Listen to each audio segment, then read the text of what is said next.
Hi, everybody. Happy Saturday. I hope that you're waking up with us, or well, at least for me at this moment.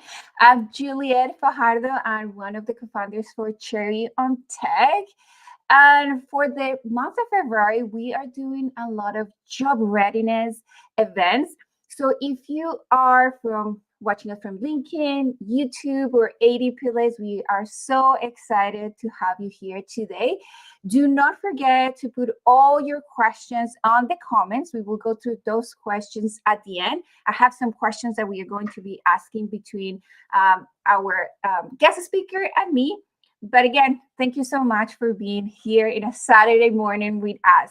I'm super excited about the topic of today because, as you know, I'm a UX designer and I love to talk about these topics. But before we continue, I've been doing land acknowledgement, so I will continue with this. I would like to acknowledge the land of each of us are presently on Turtle Island, that we are guests here, and it's our shared obligation to respect, honor, and sustain this land. Acknowledging the territories we are honest about so much more about the land and is more at the same time all about the land. The essence of the land acknowledgement is honoring the people and communities on Turtle Island. The knowledge, with the wisdom, belief, teachings, languages help support love, care, and tradition of the many, many ancestors who have been in these lands before time immemorial. In acknowledging the tradition territories of the many indigenous people of the Turtle Island, we're given the opportunity to welcome this tradition and ways of being in our own lives. And I'm mentioning Turtle Island because it means so many of us are in North America. So I feel like this is a way of bringing it all in our in the ancestral time that we are in. So again, here, hi everybody. I'm Juliet. I'm super excited about today's topic is making to the most of today's market as a UX designers. Yes, and we have a lot of participants. I'm super pumped about this. Okay, let's bring our guest speaker. Hi, Farwa. How are you? Nice to have you here today. Great to be here as well. Yeah. So again, if you are watching us from LinkedIn, YouTube, or ADPLS, we are going to have this recording in our channel. So make sure that you follow us in YouTube or Cherry on Tech or LinkedIn. You will get all the latest news of what we're doing and all the speakers that we're bringing in. So why don't we start, Farwa, telling people who are we? Who are you, Farwa? Great question. So I'm currently the director of product design at Greenshield, which is a social enterprise, and we are trying to improve healthcare for millions of Canadians. So that's across mental health, therapy, ICBT, digital pharmacy, benefits and insurance. And I have been in the tech industry for close to 14 years now, which is a while. In my background, I've worked at digital agency. I've worked on a lot of big brands and clients and projects. I've also led teams across different startups, especially in AI and machine learning. So Nudge AI, BCM, which was a crypto startup, and Kira Systems, legal tech startup. And all three of these startups were acquired. Nice. Oh, do you have a fun or unique fact about you? Usually, this is one of my favorite questions. People always surprise me. Okay, let's see if you can surprise me today. Ooh, okay, fun and unique fact. Let me think about it. I do love traveling, and I'm a bit of a travel junkie. So, yeah, I think sometimes I'm a little bit more adventurous than maybe people think of what they get from my LinkedIn persona. So yeah, I do love hiking and traveling and a lot of adventure sports. Love it, love it, love it. Thank you. And about me, again, I'm Juliet Fajardo. I'm one of the co-founders for Cherry on Tech, and I do work at Greenshield. So I'm one of the senior product designers in the counseling health side space. A fun fact about me, I do have a scooter. One of my best friends on summertime. I live in Vancouver. You don't need anything bigger than a 50cc is the smallest thing that you can get in a scooter, but that's enough. And I'm super pumped for the weather to get better so I can go around on my scooter. Oh, like I always find an excuse to go on my scooter in summertime. So that's about me. Okay, let's start what people came here for. And again, if you're watching us, make sure that you put your questions. I can see them on LinkedIn, I can see them on YouTube, and we will go those through after. Okay, so the first one, why inspire you to pursue a career in UX design, and how did you start it on the field? Wait, sorry, can you repeat that one? Yes. So, what inspired you to pursue career in UX design, and how did you start in the field? So I actually got into the field very early on. I mean, it's something I used to draw when I was younger. I used to actually code and make websites when I was 11. So I think for me, it was just always a part of, in some shape or form, like being creative, expressing myself, but having the blend of both, like academia, so the art and the science together. Um, I think I just really enjoyed it from the get-go, and I wanted to see, okay, is there a field that sort of, I mean, at that point, we didn't even necessarily call it UX or product design. These terms came about a bit later. Um, but yeah, just sort of exploring, talking to different people. So I am fortunate I got into it early. I did go to school for it. But I think now across Toronto and even Vancouver and Canada, across the world, there are so many amazing communities where you're able to connect with different people and sort of learn more. I think, knowledge has been democratized across the internet. So you do have an opportunity to go to meetups, events, actually engage with different people and ask them about their roles. Like, hey, what do you actually do? What product management, what does that entail, for example? So I think, yeah, definitely connect with people in the community, ask them about their roles and what it's like and what part of the process you enjoy. And I think I strongly believe that the boundaries between roles have actually become a bit blurrier. So we do have designers who code, for example. I used to code when I started out, or we have product managers who love doing research, for example, or there are even engineers who love designing. Or so again, I think at the end of the day, we all love solving problems and collaborating. So you just have to sort of figure out what part of the process that you love doing, and then where you can sort of collaborate with others to put something great out that adds value for users. Love it. And I forgot to mention something at the beginning of the chat. For me, for this talk, I wanted to bring two point of views. So we have Farwa, that she's the one who hires and goes through the whole design process when hiring people. And I'm from the other side. Mostly, I switched careers back in 2020. But I think for me, it's been a big effort or putting a lot of energy in the last 2 years mentoring people coming into UX as like switch careers or like new immigrants. So we have here two point of views. Farwa, the hiring manager, and me more coming from like into a new role and into a new career. So how did I ended up coming as a UX designer? So as I was mentioning, in 2020, I went into changing my life. I used to work in retail. I did retail management for almost 10 years.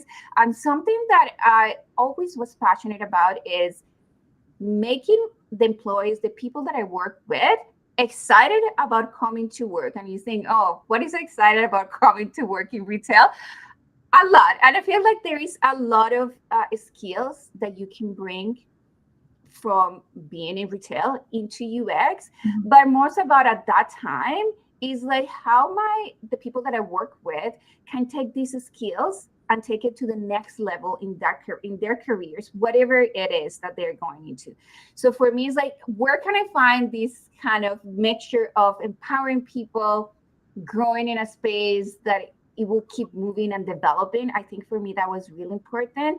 I was kind of stuck in retail. It's like, where else can I go? I don't want to be like moving more ladders. I want to just help people. So then that's how I ended up knowing about UX design. In 2020, I got into a boot camp at Brain Station, and pretty much that's what it is. I ended up working, getting my first job in immigration, and again, that's what it is. But What is my next question? See, this is what happened when I'm doing both. In your opinion, Farwa, what are the most important skills and qualities for aspiring UX designer? What they should possess to be in this field? Yeah, that's actually a great question. So I think UX is actually like an umbrella term, right? That encompasses so many different aspects or even like product design in general. So I think the big one is really being able to understand user needs. As you said, and this applies across any industry, whether you're creating apps in like health tech, legal tech, for consumers, whatever it is just like putting yourself in the shoes of the user, looking at it with empathy, like what are your needs? What are their needs? And so just the ability to think critically, do research, actually like uncover their needs and pain points, and then actually being able to distill those into insights, right? What problem are we actually solving here? Does it add value for people? Of course, then we move into some of the more tactical design skills, right? Ability to actually sketch out ideas, wireframing, prototyping, creating wireframes and mockups. I mean, that's sort of how you visualize ideas. So conceptualizing like different ways of thinking. We call this lateral thinking that designers are actually quite good at, because most people, they fall in the camp of linear thinking. Like there's not just one path or one way to achieve an outcome. So just collecting different inputs, ideating. And we've had a big actually push towards co-creation in recent years. So co-creation, co-designing. So just the ability to collaborate, because you're not just creating or designing in a vacuum. You're engaging with so many different stakeholders, whether those are your users, your customers, whether those are like partners in terms of product managers, engineers, the team that you're working with to build a product or a service. And then again, so I think UX designers are really good at thinking in systems, being able to see the big picture, and then where all those little pieces fit in. So we covered some of the more tactical skills. Soft skills, I think, are also very important. So aside from actually your technical abilities and knowing the tools and all of that, I think just stakeholder management, are you able to kind of think through and get the requirements and actually collaborate? So it's not just what you work on, it's also how you work, how you communicate, how you present your ideas, especially as you progress through and start to become more senior. It's a lot of stakeholder management, trying to resolve conflict, because you might run into an engineer who wants to maybe approach it a little bit differently, right? So that becomes really important as well. And I love all the topics. I like all the different skills that you're mentioning, because I feel like a lot of people that is coming from different field. Mm-hmm. You are mentioning a lot of things that we have done already on the past. And I feel for me, when I'm talking with a lot of mentees on ADP list, is like, are you aware of this? Are you aware that you have all of these skills? But it's how you're going to transfer them and how you're going to be able to share them with people. And for me, something that I really like to mention to people is maybe the soft skill, because when we are going into me as a brand new UX designer, like maybe I don't have that much experience, like working in products and working in a cross-functional team, is like you have done already so much in your past experience and you are good at that. So I think it's for people to be aware of like, yes, I'm great working in a cross-functional team, working with different spaces and with different people at the same time. A good example of this could be, again, I'm going back into my retail life. Mm-hmm. In retail living, you deal with so many people and issues in an hour, in 5 minutes. Like think about like Black Friday. This is like hardcore solving problems one time after another and making sure that your clients are being heard, your people that you're working with are being heard. So how you translating all of those and how you making sure that, first of all, you as a person, as a unique person, are aware that you have these skills. Okay. Where should job seekers, this is a good one, where job seekers put their energy when looking for a job? Yes, there's a lot of things that everybody can be doing, but where should someone put the energy? Ooh, that's actually a great one as well. I think it's really important to actually build relationships in the design community, right? So you don't feel siloed. I know, go out there and network. And again, I think sometimes people perceive of networking, especially introverts, they're like, oh my God, networking. I don't do that. That makes me anxious or uncomfortable.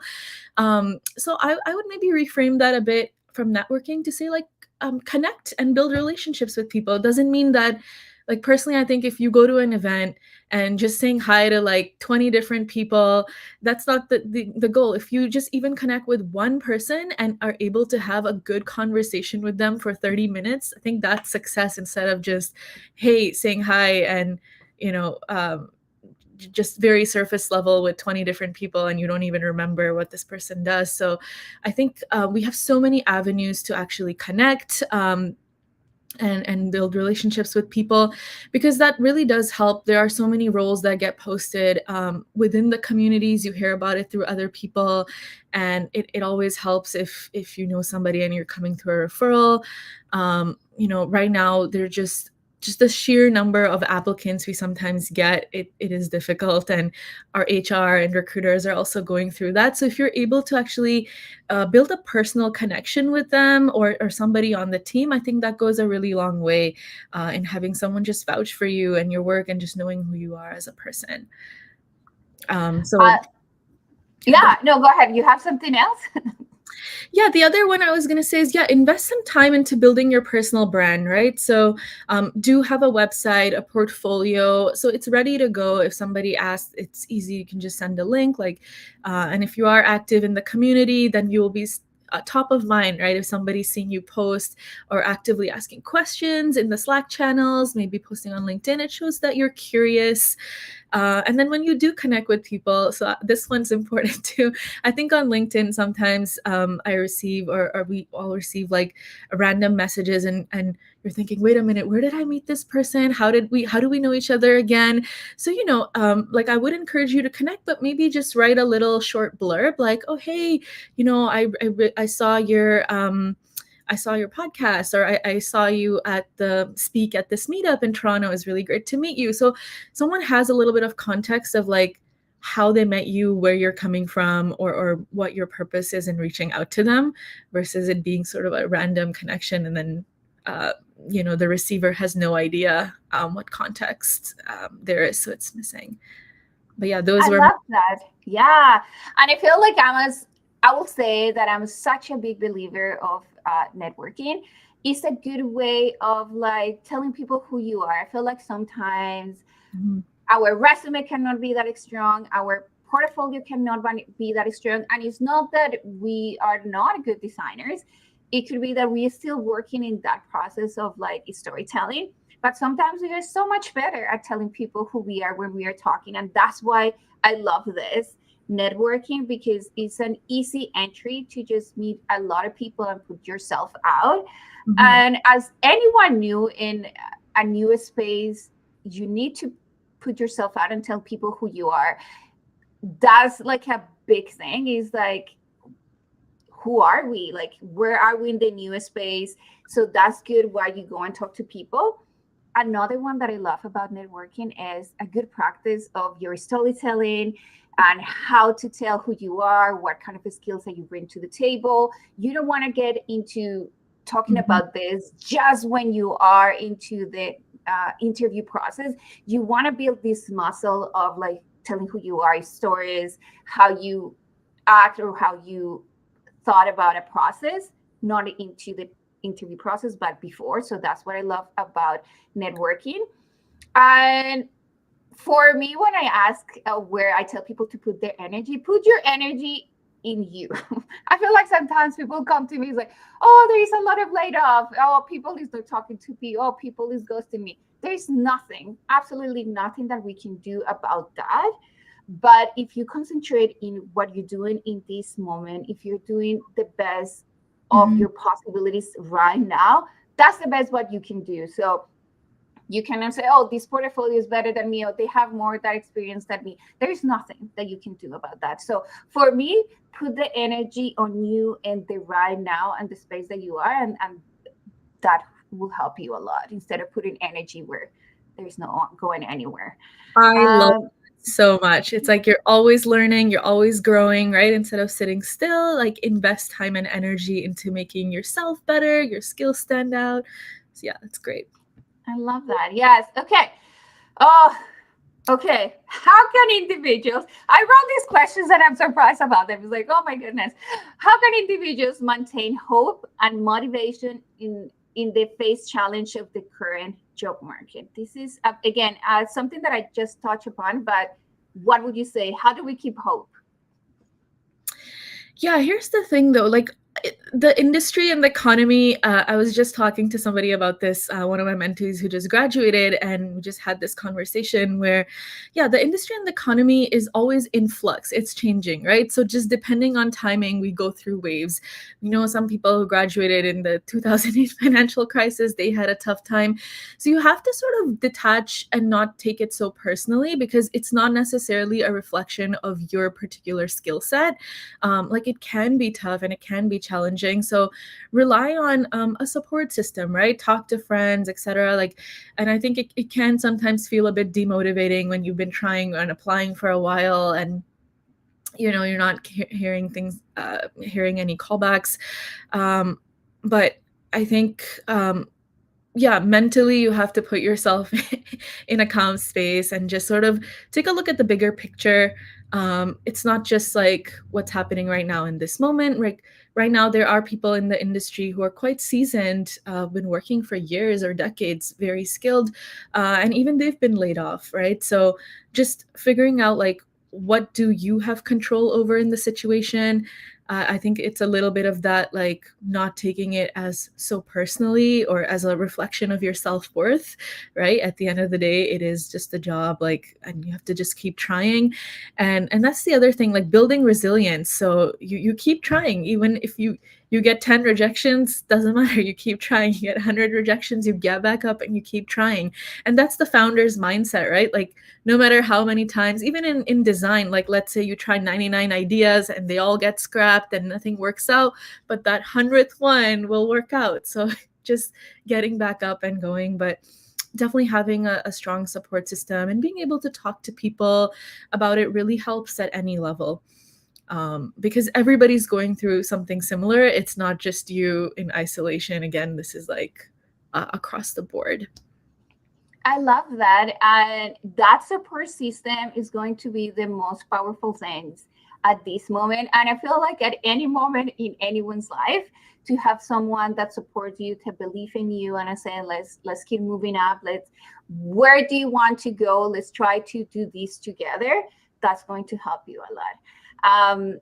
I was going to say that a good one here, and see, this is what happened that I want to mention, and then I forgot my ideas. Let me go back to my side. Oh my goodness. Okay. Yes. I was going to mention about the support system, and a good one, and I'm going to show through here some cherry on tech, but a tech squad is a good way of having that support system. Mm-hmm. So what do we mention as what it is, a tech squad? So tech squad is people that wants to work together in projects, and they want to empower each other to grow in their careers.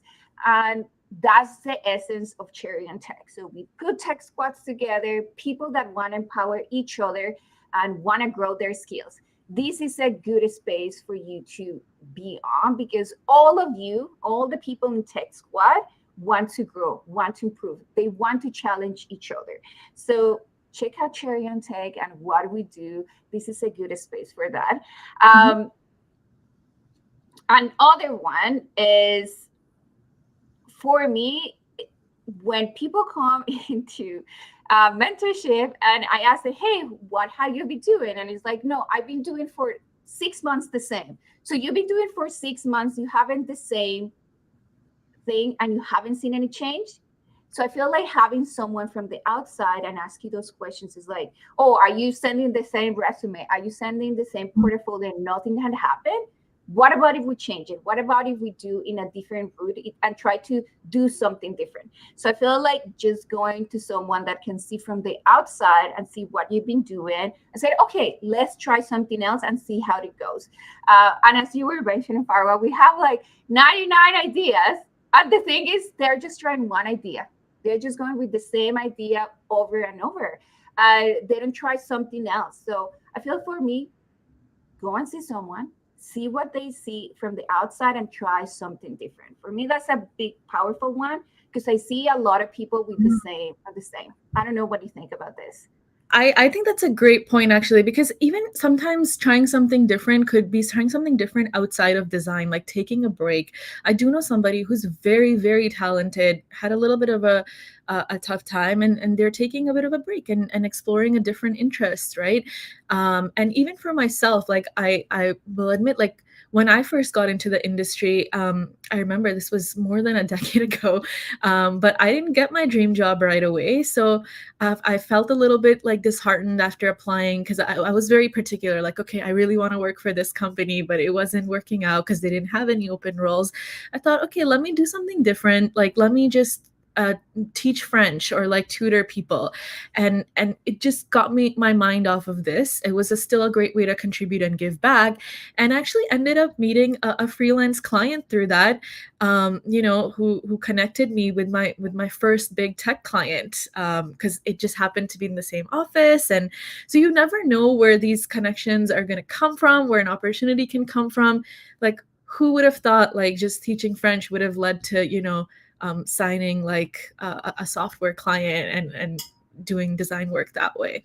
So yeah. And I feel like people is afraid is like, oh, if I take another job outside of UX or outside of this new career, I will never come back. And I think it's really important for us to come into a safe space. It's like, okay, let me find something right now that I can do on the side, like a part-time job that give me that opportunity of giving me a space to be like, I can pay rent and I can pay, I don't know, whatever it is, and then keep putting the energy into UX design and keep growing those soft skills, because you can grow the soft skills and make these soft skills good at any space. It's not, oh, and just in UX design we do collaboration. No, you do collaboration in every single space. So if you have that in mind, it's like how I can take advantage of like me being a waiter, or like me working in retail, or me working in whatever you do, like teacher.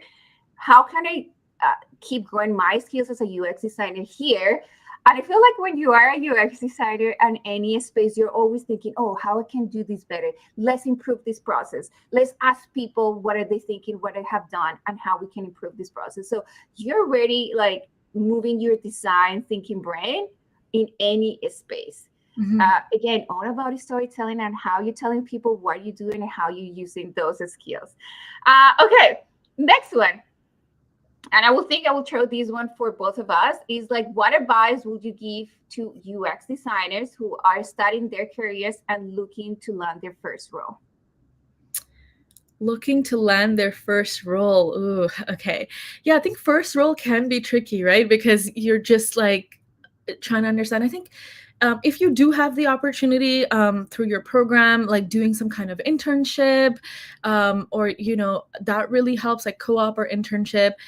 If you don't have an opportunity to do that, that's okay. There are ways that you can get involved and show your skills. So actually go out there and build something. There's lots of hackathons you could participate in, or I would maybe reframe them as ideathons, because people think, oh, hackathon, I don't know how to code, like it's intimidating. That's okay. You don't need to know how to code, but you can still contribute ideas, sketching, prototyping. There's a lot of pitch competitions. There are events happening. So any side projects, right? Like if you build something and put it out there, I think that's a really tangible way to showcase your skill set and what you bring to the table. And so yeah, I think just connecting with different people, again, getting engaged in the community and starting to build your portfolio. Like I think portfolio is such a big part, of your work and the brand and the storytelling as well. So if you can work on projects and find opportunities, whether through school, internship, hackathons, events, community or nonprofit, like there are a lot of people who work on those projects, organizing things like creating a website maybe for like as a volunteer program, something like that. I think it shows that you're proactive, you're learning, you're contributing. And we know, like, I think employers also know that this is somebody who's, more junior level, they're just breaking in. So if you can find a mentor for each stage of your career growth, I think that'll be really important, especially early on. Like I was, again, very fortunate. I had some really great mentors early on in my career who sort of helped me and believed in me, and could give you really good feedback as well. Like, you're not going to be great at everything, and that's okay, but someone who genuinely cares about you is able to provide you with good feedback that enables you to grow. And then they can sort of, if they see an opportunity, they can connect you as well, right? To say, hey, this might be really well suited to your skill set. So yeah, working on projects Yes. and connecting with, a mentor or somebody who can help you out. I love that. And again, I'm coming here from my point of view as ADP mentor, because a lot of people come to me is like, what else should I do? Like, I'm taking courses, I improved my resume, I wrote another case study, but they haven't worked with people doing things. So for me is like, if you ask me where you should put your energy right now, is trying to get that hands-on experience working with developers, working with a PM, working with different stakeholders. And these may sound complicated. It's like, where do I get all these people? I'm throwing here another cherry on tech. We as a cherry on tech put Tech Squad together, and they work in an end-to-end process with developers, with PMs. We have stakeholders, we have mentors that they're going to guide you through a 15-week project. And it's so powerful. I think I do love that people get the projects done and they can show them in their resume, because it's a real project that you can go and click in and do things. More than that is how they believe in themselves, and that how those skills have just flourished. Yes, it's like coming from, oh, I don't know if I can do this, into 15 weeks later, it's like, hey, we went through all of these. It was so painful at the beginning, but after 15 weeks, we put these together. I think that's so powerful. And coming from Farwa was saying, is like, you need to show that you really want this. And maybe Cherry on Tech is not the space for you. You can go and put in different Slack channels. Is, hey, is anyone down to work with me in an idea, in a project? Let's put these into like a case study for the both of us. And I will say that me back in 2020, when I was moving into UX design, trying to figure it out, trying to land my first job, this was the most powerful thing that I could have done at that moment, is working with others. At one point, I was working like 4 different projects with different teams. And I will say I had the amazing privilege of not having to work at that time and put all my energy on finding a new role. You don't need to work in 4 projects, maybe just work in one while you do your side hustle in something else. Is like how you showing people that you really care about this. I'm going to throw another one there that for me was really important coming into a new market. Like, who is Juliet as a UX designer? No one knows. Is I had a podcast, and it's like, how do I tell people that I care about this? And it's like, my podcast, UX and Team, is all about sharing knowledge as a people who is coming new into tech. So this is a good way to meet new people, and that maybe they wouldn't talk to you, but if you say, hey, I have a podcast, I would love to have you as a guest speaker. It's like, oh, podcast guest speaker talking about myself. Yes. So is there anything, just think about, is there anything that you are really passionate about, that you're good at it, and you can combine it to reflect that you are a UX designer and new in the field? For me, in this case, was a podcast, but it could be absolutely anything. Yes. I don't know if you have another example, if you have seen anyone else showing who they are outside of UX. Yeah. Yeah, absolutely. I think, again, you just meet people in the most interesting of ways, right? So I just saw there's a question in the chat, like meetup recommendations. I think there are some amazing established communities in Toronto already. There's Design X, they have a Slack channel, and maybe I can share out some links and resources after. But I think it's not just, at least for me, I don't just go to the design ones. Like I go to the product meetups, or in general, like just tech events, hackathons, or TIFF, like just industry events. You can meet a lot of cool people. Another one I would say is freelancing. So even if you don't get your full-time role right away, that's okay. There are still opportunities to do contract work as well. So finding maybe some of those, and that's a really great way to show that you worked on a real project with different stakeholders, and again, building connections. Because once you have worked with someone, like I worked with a developer on a project, a few months later, it doesn't happen immediately, but a few months later, he called and messaged and said, hey, I got this new role, and they're looking for another contractor. Can we maybe bring you in? So it's just sort of like builds on top of it. Like, yeah, you may not end up getting, your dream full-time job, whatever, right away, but that's okay. You can sort of do some contract work, meet people. If you work with them on a project and they enjoyed the experience, they liked working with you, that person could maybe open up some doors and opportunities for you as well.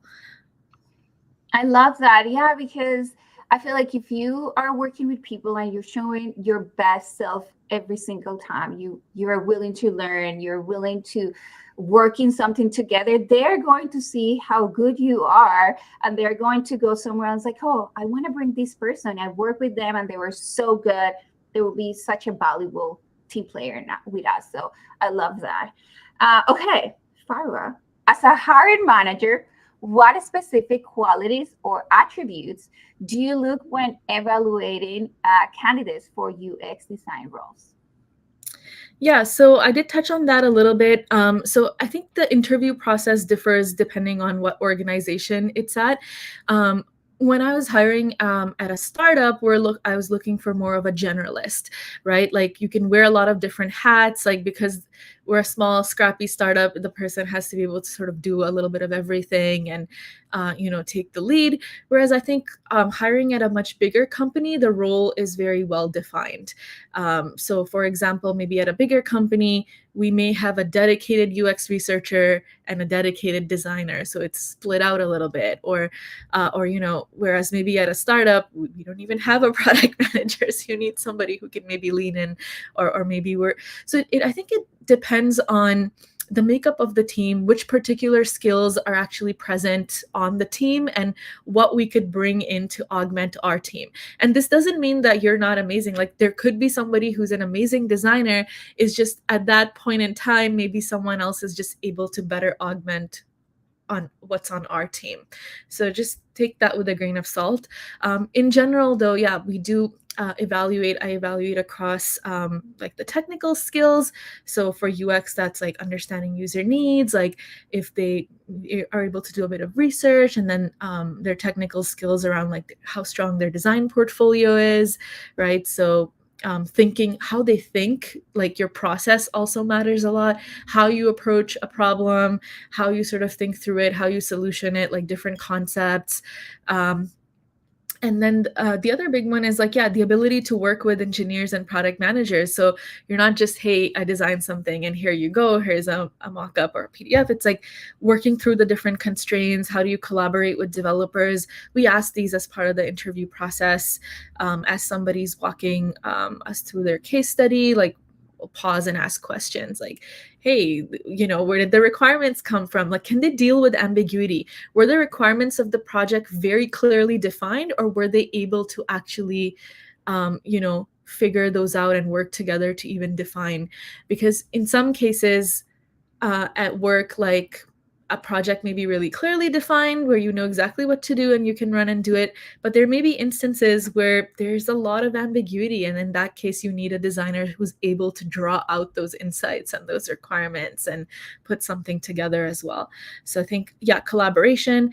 The last one is, yeah, communication, presentation, right? Like your demeanor, the soft skills. And the other thing I would add is also it's important if you know a little bit about the business. So if you've done research on the company where you're applying, like you know what they're, so take the time to maybe learn about a company, their revenue model, their structure, who their customers are, where you're going to add value for them. So I think if you take the time to understand the space or the market a little bit, that goes such a long way in showing like, wow, this individual really stands out. Like they've done their research. They're excited to work here. They're passionate. They're motivated, right? So that kind of comes across in your presentation as well. Like you can see that. Love it. Okay, I think we have a good, let's see how this shows here because it's so long. Okay, and this is a good comment, like following up these questions is like Ria in Lincoln is like, I will ask you about a common challenge faced by hiring managers today. The sheer volume of applicants for a single position often reach up to 500. Poses a significant challenge. Despite the STS, the process of filtering and narrowing down the candidates could remain really difficult. Yes, like how do I stand up into 500 people? So how do you identify candidates for interview when there are so many? Yeah, again, that's a great question. And the first point of reference is always we go through like referrals first, right? So that's why it is so important to network, because if there's somebody who anybody else on the team can vouch for before, or they recommend someone, I think that makes a pretty strong case that like, okay, their skills are sort of vetted already. So just looking at who stands out, who's actually able to go through, if you've met someone in your network or who's top of mind, like that's one way. There's a referral list internally. So if you can get somebody to vouch for you, and I think even for candidates, doing these coffee chats is so important, because let's say maybe if I'm hiring right now, I just had talked to somebody on ADP a month ago who who I've mentored, and it's like they're on top of mind, like, oh, I know this person was looking for something. They're the first one I'm going to think of and maybe reach out like, hey, I'm hiring. Would you be, interested? I know you were looking. So I think that's the first touch point. And the second one is the hiring manager doesn't always get to review all those applications. It's actually the HR or the talent acquisition partner who we're working with. So I may not even see those resumes. I definitely do not look at 500 resumes. Whoever the talent partner is on HR, they're going to scan those, and then they're going to pick out, the top ones that stand out to them, the resume, the portfolios, and then bring them to the hiring manager like, hey, I've shortlisted these top 10 that stood out to me. But then there's still that, okay, so now you're kind of having to look through those. But so in many instances, again, the hiring manager isn't even the one who's looking at those. It would be like an HR partner. So again, if you can personalize your approach a bit, and if you can sort of build a relationship, or get a referral or get an introduction directly, or you meet the hiring manager, maybe you saw them speak at a talk or something like that, like I think that goes such a long way in building that connection or that relationship. And I feel like we are going kind of back to the beginning when we were talking about networking and how to build these relationships. And when I always talk to people about networking doesn't imply I'm going to get a job when I start doing this. Doesn't imply that. But it could be like in a year, in 2 years, this relationship that you've been building, it can get you there. But you don't, and I feel like this one too. Oh, okay, let me go and network with all the hiring managers. I mean, everybody's doing this. So can you get into knowing someone in the organization that maybe is not the hiring manager, maybe is not even Farwa, maybe it's me as one of the designers, maybe it's not even the designer, maybe it's a developer, a PM, someone in marketing. What do you have in common with that person that you're talking about? And maybe when we talk about like a professional networking, it's always like so serious and strict. But I feel like it's like any relationship that you're building someone, you want to meet someone that you have something in common, that you have something to talk about. So for me, it's like when you are looking into linking, like who should I talk about, is you talk about with someone that you have something to talk about with, Mhm. and that you genuinely want to meet this person, not because I want this person to get me a job, because I really want to know about Farwa. What does she do at this job? How did she get here? Where she has been traveling. Yes. Like if you go back to the beginning of the conversation and you said, hey, Farwa, where was the last location that you went and what do you like the most? I would love to chat about that. And then Mhm. let's talk about UX design. So, and then can this person refer you to someone else? I think for me, that's really something really important when you are networking. It's like, oh yes, bye, thank you so much, and then we pack and go. Like if you are meeting someone in someone's party, I don't know if people meet people in a someone's party anymore because I don't do it anymore, but let's say that you meet someone in a party and you have so much in common. It's not that bye, don't see you later. It's like, hey, can I grab your phone number and can I text you? Would you like to go for a coffee? So is being genuine and knowing what you're going to talk to people is really important. So that's a big one. Put your name out, let people know who you are. Again, we're going back to the network because I just love it so much and it's so powerful. Okay, I feel like Ria, you have another question, and I feel like this is like a good one to kind of follow up here. Okay, sorry, they're so small that I have to squint my eyes. Okay, how should we approach connection for referrals? You mentioned building relationships, but generally the conversation dies down after two coffee chats. Ooh, and I feel like this is what I was just chatting about, and I would love to hear your thoughts. Okay, what do you think about this, Farah? Ooh, that's a tricky one too. So I think personally, it's not for me anyway. I'm not building a relationship just because I want something. It's like you have to continuously do that regardless, right? So I'll give an example where back when I ran my own company, I connected with like a potential client, a CTO, and we talked about it. And then that opportunity didn't work out, but we didn't align on the pricing for the proposal. And then I told him, I'm like, you know what? I think where you are at in the stages of your business in terms of the funding, it's not in alignment with us. Like maybe when you're more established or like you go through your next funding round, right now I can maybe connect you with like an intern or somebody in university, and they may be able to help you out, but this is not an alignment with my skill set, and that's okay. But we kept the relationship, and that's fine. I helped him out anyway, even though I didn't gain anything from that, from doing that. And he remembered that gesture. So like a month or 2 months later, he calls me and he's like, thank you, you sent us somebody, like you helped us out even though you didn't have to. So it wasn't about like, oh no, I want this client, or I need this. Like, no, it's fine. And then a few months later, he's like, now I have I have an opportunity. I want to introduce you to like a CEO and an investor, and this one could be a right fit for your business. Like it would include your entire team, not just you. Like, so sometimes it's like you just have to give. Like you're not trying to necessarily only do this because you want something. So and then when an opportunity comes up, it's like, hey, by the way, like I'm also looking, or here's what I'm looking for. So building a relationship sort of goes long term. It's more about like showing some genuine care. If you do think of something that could add value to somebody else, if there's something you can't take on, if I'm ever unable to take on a project, I just pass it on to someone else. It's like, oh, here's my friend, they're running this great marketing agency, like I can't help you out, but they can help you out. Like, so you just connect somebody else, like Juliet was saying. And um yeah, so I think it's a little bit more about that versus when someone's just like, hey, I want to do a coffee chat and I'm looking for a job. Then it's very specific. It's like, okay, I don't quite know anything about this person, or they're just coming to me with one very specific ask. So it's a little bit of difference there in approach. I feel like being genuine, I feel like that's going to be one of the most powerful things that you can go when I talk to people. Just like, I'm trying to learn about what you do at work, how it works.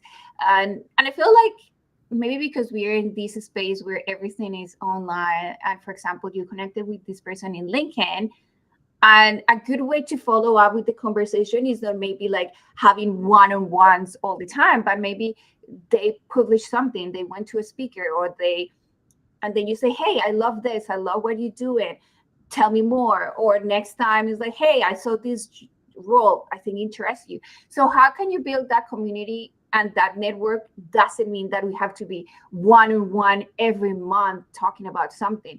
Is what you're doing in that side and how you show that you're interested about their life, and whatever they told you in the conversation, how you can bring it in all the time and show an interest. I feel like that's going to work. A big one, and I think talking more about myself, is when I build my brand and who I am, is I'm sharing all the time. And is like, how do I tell people that I'm still here and that I'm interested? And again, bringing the podcast back into this, I have met people in the past. It wasn't like a job related, and it could be going into that. But can I bring you to my podcast and be a guest speaker? Can I bring you to Cherry on Tech as a mentor? So how you build different relationship doesn't have to be always like work. If I don't get a work, I'm not interested in you. That's not being genuine into meeting someone. Mhm. So I feel like what could be something that works for both of us. I'm really interested about the next one. Is can you share Farwa, some common mistakes that job applicants make during the hiring process, and how can we avoid them? Ooh, I think this is a good one. Let me take my pen out. Okay. Mistakes. Okay. Let's see. Again, honestly, I think it's more about your attitude and your willingness to learn, right?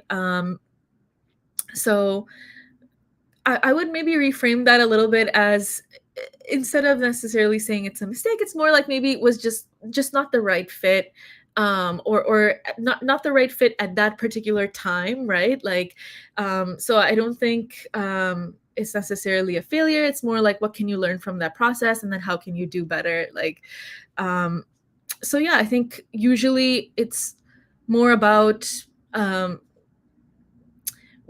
I've been in a position where I've had like two really really strong amazing candidates, and it was so hard to choose because they were both amazing. So it's like, okay, how do you now then pick? So it really comes down to like which one of them is going to augment the skills on our team better, and more there's a little bit of like the culture and personality, like how they will fit in with the rest of the team as well, like their demeanor, who they are as a person. Like, I think it comes down to a little bit of that. So I'm trying to think of any like big mistakes or anything like that. Yeah, so far, I think, yeah. Like lack of ego, right? That's a big one. Like, for whatever reason, if it doesn't work out, like, um etc., you can always ask for, one good thing is always ask for feedback at the end. Like, I've done this with interviews as well. It's just like, hey, could I have a little bit more feedback maybe? Like, is there anything I could have done better? And usually they'll tell you like, yeah, these are the things you did really well. And or maybe just another candidate maybe had a little bit more experience, and that's okay. So um yeah, asking for feedback is a big one. That way you kind of get to figure out where you could have maybe improved a little bit or practiced more for your interviews or presentation. And then again, just always like, no ego. Like, if something happens, it doesn't work out, and then you sort of reach back out and you're like, no, like, I would have been the right candidate for this, or doing something like that. Like, I think that can be very off-putting for the company, because or the person who's actually hiring. It's like, wow, it's not about you. Like, we're looking at a lot of different candidates. Like, you just put your best foot forward.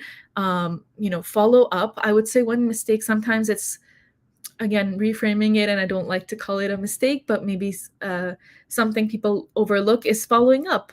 So you just do follow up, and like try to maintain that continuity. And another good tip here is, even in case that some interviews haven't worked out, where you don't get the job, like see if there's a way you can maybe still maintain the connection somehow. Because there were instances where I did interview somebody, and they made it to the final stages. So by this point, you know the person, because we've gone through like 4 interviews together, from screening call to technical to whiteboard challenge, and they're at kind of the final stages. So it's like, we have kind of talked for a few hours, and it's like just kind of talking it through and say, hey, I know this position didn't quite work out, but the candidate could say, I'd still love to stay in touch with you, and maybe in the future something else could, align. So I've met some amazing candidates that way, where maybe at the time we found somebody else, but I saw them like go and thrive in their careers, because you never know, in the future you could find a chance to work together. So again, not taking it as a rejection or a failure, but just Yes, being, love continuing. it. Yeah, I want to talk more about the presentation and maybe more in depth about the case studies. I feel like sometimes when I talk to people about case studies and they don't put the case study and presentation together as a thought, and how that storytelling is going, and I feel for me is being really impactful. um, I tell people, hey, yes, I don't want to look at your case study yet. What about it if you practice how you telling your story about the case study? Mostly because when you start saying it aloud, what are you going to say and how the pieces connect, then you start thinking, oh, maybe I should move this piece here. Maybe I should say there. Maybe I should talk more about what I did instead of like the product is and the product this and the product that. And then you forget about absolutely who are you in the project, and how your thoughts and how your decisions and your whys were included in the whole process. And I feel like for me, again, I don't want to say it again as a mistake. It's more about how you telling who you are into the project and how this can be improved. And you shouldn't be practicing this on the interview. You should be practicing this before, with a lot of different people telling you, giving you feedback. So I think for me, that's been like a good learning when I have talked to people, because they come to me, it's like, review my case study. It's like, no, I want you to tell me, how did you build this case study and what you wanted to say, and how your strengths and your things of process is going to show during this. And I feel like when people start thinking about this and coming from the outside, it's like, oh yes, people is not getting what I'm trying to send here. People is not seeing me in the project. So I feel like get feedback is going to be really powerful, to be prepared in the moment that you're presenting this in an interview, to feel confident. Another one, and again, this is not more a mistake, it's more like something that you could do. Finish your interview, sit down. Again, from the outside, is like, okay, they asked me X question. What did I answer? Put it down. It's like, how can I improve this for the next one? I should be adding these, or maybe I should be removing that. So sitting down after writing all those questions and really practicing those, is like, maybe I should include these instead, is going to be really powerful and get you prepared for the next one. And yes, it's never a failure. It's like a learning process. You are just getting closer to the job that you need to be proud of. Like all of the stuff that is happening and all the application and all the interviews, all the ghosting is just getting you closer to the job that you're going to be part of it. I feel like that's for me the most powerful thing, the learning process and how you take advantage of this. Yeah. Yeah. Okay. 100%, Juliet. Like, I agree. It's not so much the mistake. It's like, even if you made a mistake, I think it's more about how do you then handle the aftermath of that mistake, right? That shows so much about who you are as a person, and how you're going to cope, because nothing's going to go smoothly all the time. There are lots of fires at work, and that shows a lot of insight in how you deal with something. Yes, I love this. Okay, I can't believe we're at time. This was so good. We did a mix of questions. Thank you so much, Farwa, for all your insights. And hold on. Let me share my screen really quick. It's working. Okay. Hold on. I'm sorry. I'm doing so many things at the same time. Here. Okay. Uh, we have more events happening. So tomorrow, Sunday, meet our participants for fall 2023. They're going to share all the insights of how it went during the cohort. Next one, oh, and you will be excited about this one, Farwa. We're going to be talking about product managers, and I'm going to have Ewan. She worked with us in Greenshield, and it's going to be such a powerful talk. So if you're a product manager and you want to talk about the same that we talked today, but with product managers, and I will say this is going to be powerful. Anyone will be useful for this information for them. Oh my goodness. And the last one, we are closing our registration process for Cherry on Tech. So come and talk to us on Thursday. We are going to be talking more about like what is Cherry on Tech and what do we do and all of that goodness. But again, thank you so much, Farwa. This was so good and excited. Thank you for being here. Thank you, Thank you for everybody. having me. Bye, everyone. Bye.